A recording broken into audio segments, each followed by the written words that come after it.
Welcome into NBA Now. I'm your host, Harrison Graham. Today we are presented by Manscaped. Go to manscaped.com/chat. Get 20% off plus free shipping at checkout and take advantage of all their men's grooming products. All right, let's go ahead and start today's show. It's draft day. Stay tuned for our coverage tonight at 6 o'clock Eastern time here on Chat Sports.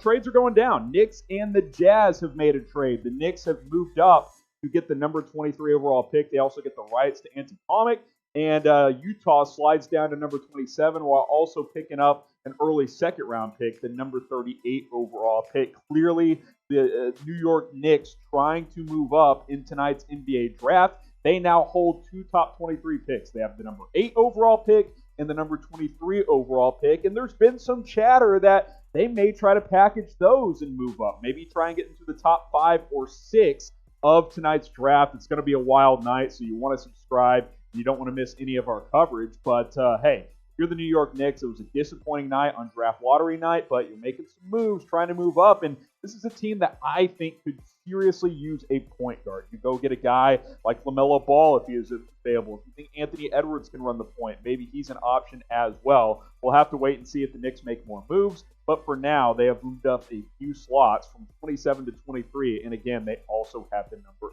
8 pick. So who won this trade? I'll show you the trade or the details one more time. Knicks move up from 27 to 23. They get the rights to Ante Tomic.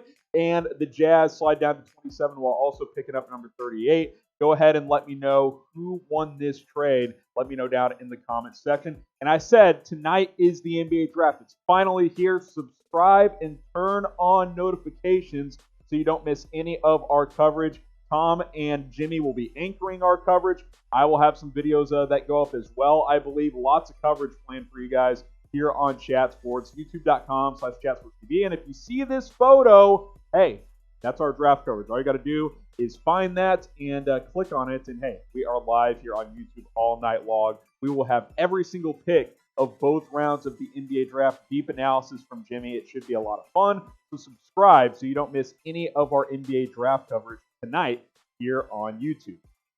Let's get into the latest Warriors news and rumors as we approach draft night here, just a few hours away. The Warriors have reportedly received a trade offer from the Chicago Bulls. Now, the Bulls have shown interest in getting up from number 4 to that number 2 overall pick. And apparently, they're willing to move Wendell Carter Jr. to get there, which I think is fairly significant. He was, the number 7 overall pick just a couple of years ago. And if you're Golden State and you're not set on one prospect, to slide down a couple of spots and get Wendell Carter Jr., I would have a little bit of interest. So this is the trade offer that is reportedly on the table. The Warriors would receive Wendell Carter Jr. and the number 4 overall pick, while Chicago would simply get the number 2 overall pick.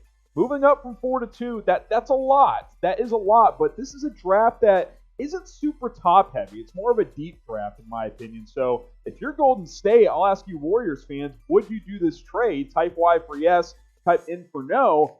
I think I'm going to type my Y for yes. Like, if I'm not dead set on any of these top 4 or 5 prospects, I'll slide down, get a quality young big in Wendell Carter Jr., and just draft at number 4. I think that's a win-win. That could make a whole lot of sense. So get your votes in. Actually, type in T or P. Type T for trade or P for pass. T for trade, P for pass. I'm typing my T for trade. I would make this trade all day long if I was the Golden State Warriors.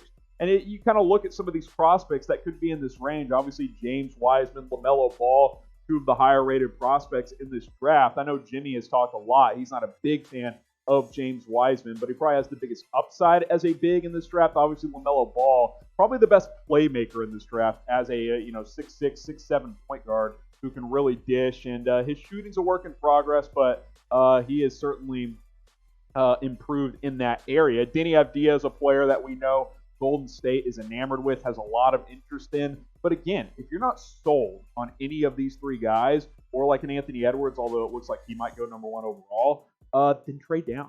Trade down to number 4 and get Wendell Carter Jr., who has some upside, and then draft whoever's remaining out of this group. So who should the Warriors draft? Go ahead and let me know in the comments. Out of these 3 guys, James Wiseman, LaMelo Ball, Deni Avdija, if all 3 are available, who should the Warriors draft?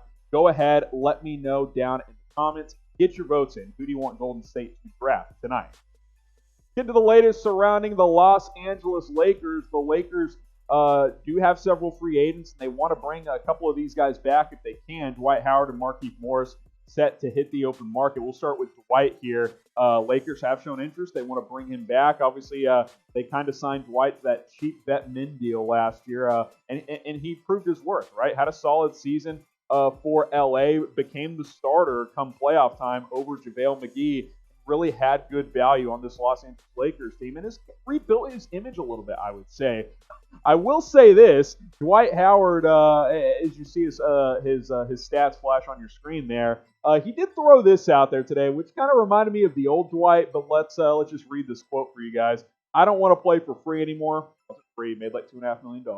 This year it was like, okay, I'll do whatever, but I think I've earned a contract. And he's probably right. I don't know, like, if he thinks he should make $20 million, but he should probably get a pay raise, right? From $2.5 million to maybe like $5, $6, $7 million. I think I get where he's coming from, but it's just the way he said it. Like, bro, you didn't play for free. You made $2.5 million.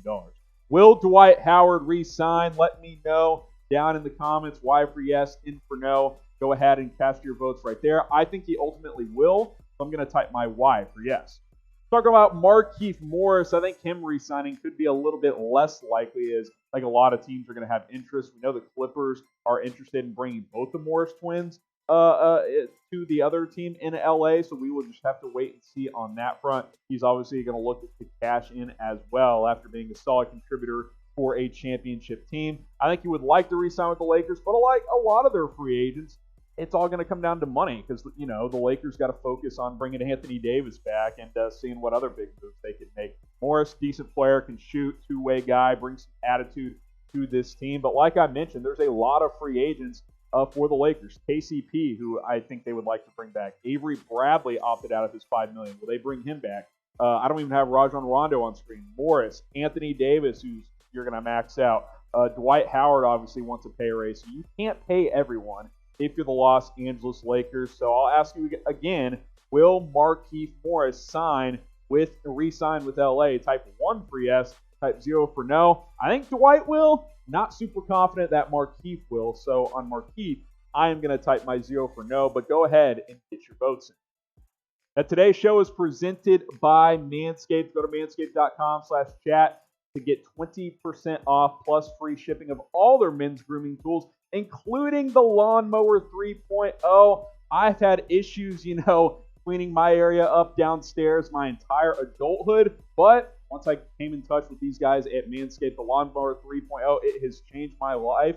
And hey, I got married a few months ago. My wife is a big fan as well. If you want to please your sig other, get going with Manscaped. Go to manscaped.com/chat. Get 20% off plus free shipping all of their products. The Lawnmower 3.0 is part of the perfect package that comes with all kinds of stuff, including ball toner, ball deodorant, and all of that good stuff. So take advantage. That link will be in the comments and in the description. Manscaped.com/chat. Get 20% off and free shipping. Let's get into the latest surrounding the Boston Celtics here on draft night, starting with a lot of things going around Gordon Hayward. He has until Thursday to opt in to his player option. It seems like he wants out, but he doesn't want to opt out, if that makes sense. He wants to make his $28 million this year, $29 million, but I think he wants a fresh start. And apparently, the Atlanta Hawks are in play for Gordon Hayward. And look, things have not gone the way the Celtics and Hayward planned when Brad Stevens reunited with his former Butler Bulldog star a couple of years ago. Obviously, he had that devastating injury year 1, year 2.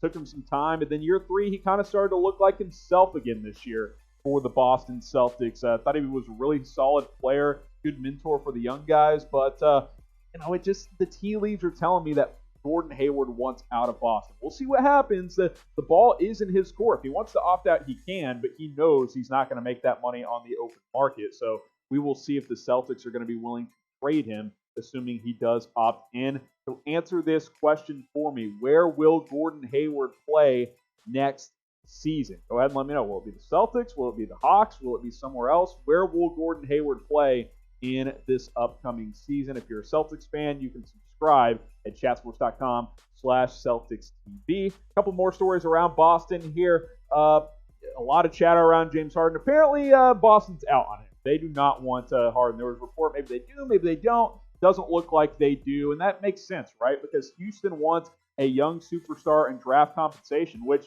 the Celtics have both in Tatum and Jason Brown. They got a bunch of draft picks, but they're not going to move Tatum, and I don't think they're going to move Jaylen Brown either, not for an aging James Harden. So I think the Celtics and Danny Ainge are out on Harden, which I think is the correct move, by the way. Remember when Boston had Kyrie Irving and with all the young guys, and it just didn't work out? I could see that happening if Harden got into town too. So I would stick away. Look, Harden's great. Led the league in scoring again. Put up another monster season for the Houston Rockets. Rockets got to figure some things out. But if I'm the Celtics, I'm staying away from Harden. I'm definitely staying away from Russell Westbrook. I would not touch James Harden if I'm Boston. Which team will trade for Harden? Because Harden's set on getting out of Houston. I'll be curious to see what you guys think. Which team will trade for James Harden? Let me know. Will it be Brooklyn? Will it be Philadelphia? Those teams seem to be the top two there. Looks like he does want to come to the Eastern Conference. We will just have to wait and see. Let me know which team you guys think will trade for James Harden. All right, one more here. The Chicago Bulls appear to have some interest in Kemba Walker. So let's go ahead and talk about this one. That report is flying. They want to get an established point guard, which makes sense because Chicago hasn't had one since peak Derrick Rose there from several years ago. And Kemba, albeit he didn't have the best playoff run, still a solid player, still young enough, 29, 30 years old, and could come in, be a good scorer, good distributor for the Chicago Bulls, be that veteran for a very young Bulls team. And you got Billy Donovan now, who can kind of guide the ship there. So that could make some sense. This is a trade idea I put together with my guy, Jimmy Crowther. We kind of orchestrated this idea of what we thought could get it done. Celtics receive Wendell Carter Jr., Thomas Satoransky, and the number 4 overall pick, while the Bulls receive Kemba Walker, 14th pick, and the number 30 overall pick. So I think, that kind of could get it done there in terms of draft compensation. So we'll just have to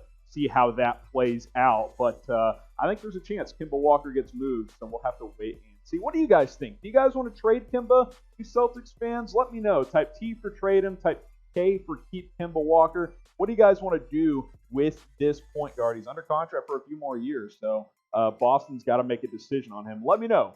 Should Boston trade or keep Kemba Walker?